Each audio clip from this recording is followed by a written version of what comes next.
नमस्कार, ज्ञानेश्वर वाघमारे मावळ न्यूज एक्सप्रेसमध्ये आपले स्वागत आहे. आमच्या चॅनेलला सबस्क्राईब करा. वन्यजीवन रक्षक मावळ संस्थेकडून आज एकाच गावात दोन वेगवेगळ्या ठिकाणाहून दोन नाग पकडून सुरक्षित जंगलात सोडून दिले.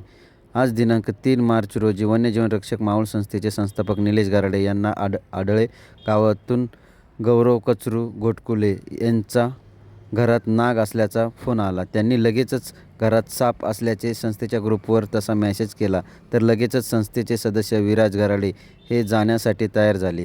काही वेळातच विराज गराडे हे सोमाटणे फाटा ते आडले या ठिकाणी पोचले.